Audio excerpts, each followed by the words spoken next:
Bienvenue à vous, si vous nous rejoignez, c'est mercredi et c'est l'heure du quart d'heure européen, un accord historique. Les dirigeants européens n'y sont pas allés avec le dos de la cuillère pour qualifier l'accord conclu tôt ce matin autour du pacte d'asile et de migration européen. Ça fait près de 3 ans et demi que cet ensemble de textes censés redonner un coup de peinture à la façon dont les Européens gèrent l'arrivée des migrants et des demandeurs d'asile se trouvait sur la table des législateurs. Plus personne n'osait vraiment y croire tant le sujet électrise les États membres et le Parlement européen. Et pourtant, vers 8 heures ce matin, fumée blanche. Une fumée blanche est enfin sortie du conciliabule entre Conseil, Parlement, Commission. Habemus pactum, comme dirait Olivier Henrion. Nous avons un accord. Mais est-ce que l'histoire sera vraiment au rendez-vous ? Est-ce que ce qui est sur la table est en mesure de régler définitivement la question migratoire ? On va tenter d'analyser ça ce soir avec Philippe de Broecker. Bonsoir, professeur du droit de l'immigration et de l'asile à l'ULB, et Olivier Henrion, journaliste à la rédaction européenne. Olivier, rappelez-nous ce qu'il y a dans ce pacte. Ce pacte, c'est un caillou dans la chaussure des Européens. Une grosse caillasse qui fait bien mal chaque fois qu'on appuie dessus et qui risquait même de faire exploser la semelle. Et ce caillou, ça faisait un moment qu'il gênait les Européens. Souvenez-vous, la crise migratoire de 2015 qui avait mis le problème sous les projecteurs. À l'époque, plus d'1 million de personnes débarquaient sur les côtes européennes. La plupart fuyaient la guerre en Syrie. Mais dans ce lot de personnes, il y avait aussi des Irakiens, des Afghans, des Somaliens. Tous espéraient trouver refuge en Europe. Alors pas en Grèce, là où ils débarquaient, mais plutôt en Allemagne, en Autriche, en Belgique. Sauf que les règles européennes qui régissent l'arrivée des migrants, ce qu'on appelle le règlement de Dublin, prévoient que c'est le premier pays européen où ces migrants arrivent qui est responsable du traitement de leur dossier. Et face à l'afflux, la plupart des autres pays vont vite fermer leurs frontières, laissant la Grèce seule face à ces arrivées. En fait, ce problème va se poser aussi pour d'autres pays qui se trouvent en première ligne, la Grèce bien sûr, mais aussi l'Italie, Malte, Chypre, l'Espagne. Il fallait donc trouver une solution européenne. Jean-Claude Juncker, quand il était président de la Commission, a tenté d'imposer la répartition des migrants entre les États membres. Ça a été un échec. Alors, lorsqu'Ursula von der Leyen reprend les rênes de la Commission en 2019, elle promet de trouver une solution. C'est le pacte d'asile et de migration sur lequel les États membres et les eurodéputés viennent de toper à la grande satisfaction de Margaritis Schinas, le vice-président de la Commission en charge du mode de vie européen. Aujourd'hui, avec cet accord historique, nous ouvrons un nouveau chapitre de la politique européenne de migration dont nous pouvons être fiers. C'est la preuve éclatante que l'Europe peut trouver des solutions sur des sujets qui comptent pour la plupart des citoyens. Alors cette fierté affichée, c'est celle d'un pacte qui durcit les conditions d'entrée des migrants avec des contrôles renforcés sur les lieux d'arrivée, avec un système de filtrage aussi. Ceux qui proviennent d'États dits sûrs, c'est-à-dire où le taux de reconnaissance du statut de réfugié est inférieur à 20%, verront leur demande traitée en 3 mois maximum, recours compris, pour éviter qu'ils ne s'installent en Europe. En attendant, ils devront rester dans des centres fermés dans le pays où ils sont arrivés. Et ça concerne même les familles avec enfants. Les pays de première ligne, ceux qu'on évoquait, l'Italie, la Grèce, s'engagent, eux, à ne laisser plus personne s'éparpiller un petit peu partout en Europe. Et en échange, ils obtiennent la garantie d'une solidarité effective des autres États. 30 000 migrants seront ainsi répartis entre les 27 et les pays qui refusent de les accueillir devront contribuer financièrement à leur accueil à hauteur de 20 000 € par personne. Alors, on va commenter tout ça avec vous, Philippe de Broecker. Est-ce que vous comprenez d'abord la fierté du vice-président de la Commission que l'on vient d'entendre ? Oui, je comprends que pour le moment, il soit fier parce qu'effectivement, faire adopter un monstre législatif comme le pacte avec un volet sur la solidarité qui jusqu'ici était introuvable, c'est véritablement une réussite. Ceci étant dit, il restera maintenant à voir comment ce pacte sera mis en œuvre, s'il sera mis correctement en œuvre, et si la réussite d'aujourd'hui ne tournera pas demain à la catastrophe avec la mise en œuvre. Et il va falloir que tout le monde respecte les règles. Il va falloir que tout le monde respecte les règles, mais surtout il va falloir qu'on dégage les moyens pour mettre en œuvre ces règles, et notamment que les États du sud de l'Union européenne, l'Italie, Malte, Chypre, la Grèce, mettent en œuvre les moyens humains, matériels et les infrastructures pour appliquer ce pacte. Et cela n'est pas acquis, et si jamais le pacte n'était pas correctement appliqué, alors on aura plutôt un scénario catastrophe. Mais Philippe de Broecker, on a aussi l'impression que ce pacte aujourd'hui, c'est une validation de l'Europe forteresse. Est-ce que ce pacte va, par exemple, empêcher les gens de se noyer en Méditerranée, comme c'est le cas jusqu'à présent ? Alors absolument pas.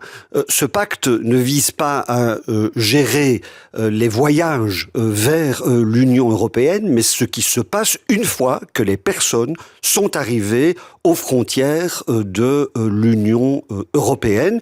Donc on va devoir gérer le nombre de personnes qui arrivent jusqu'à présent. C'est un gros million de demandeurs d'asile à peu près en 2023. Ça ne va pas diminuer demain avec le pacte.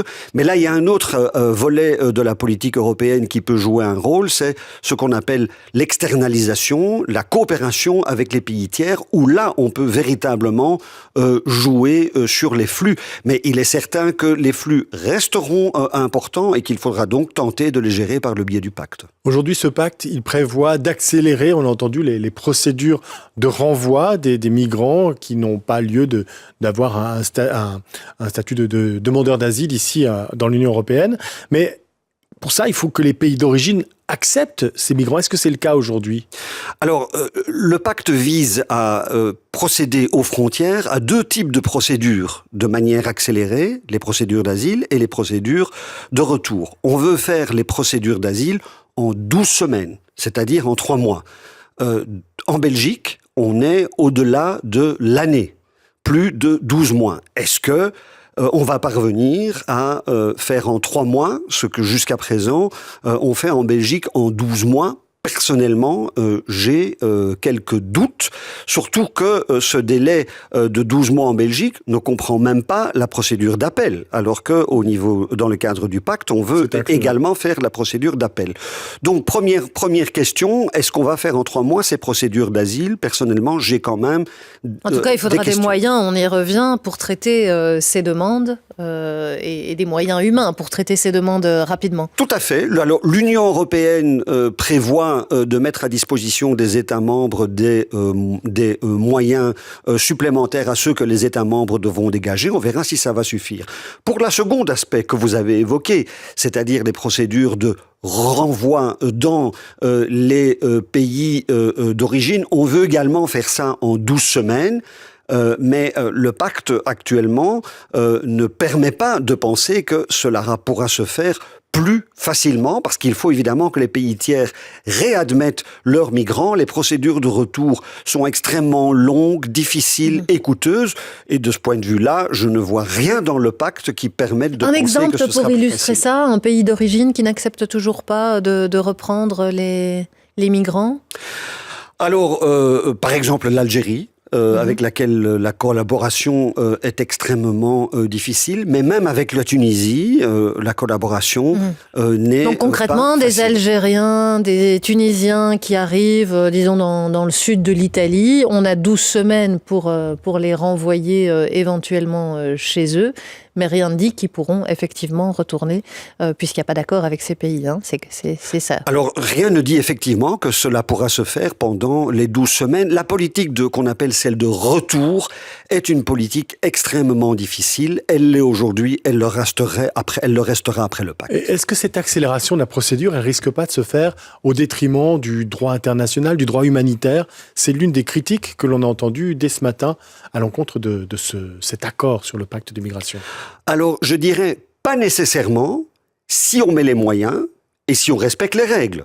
si on met les moyens pour que les personnes soient accueillies dans des conditions décentes, si on met les moyens pour qu'elles aient, elles aient la possibilité d'interjeter un appel et d'obtenir une réponse.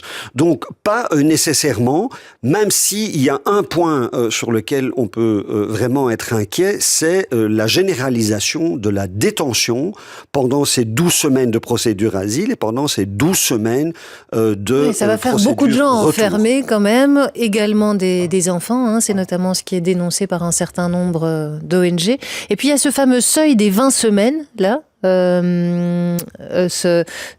Pardon, pas ce seuil des 20 semaines, ce seuil des 20% pour les pays d'origine. Donc, moi, là, ce que je comprends pas très bien, c'est, bon, imaginons que on n'accepte pas beaucoup de Tunisiens parce qu'on estime que ce sont beaucoup des migrants économiques qui n'ont pas de raison valable de venir en Europe, mais il se peut que quelqu'un soit réprimé pour des opinions politiques en Tunisie. Mais là, si on se dit il n'y a pas plus de 20% des Tunisiens qui sont acceptés, bah lui, on traite pas sa demande. C'est ça concrètement. Non, c'est pas qu'on ne traite pas sa demande, c'est qu'on traite la demande à la frontière selon une procédure accélérée.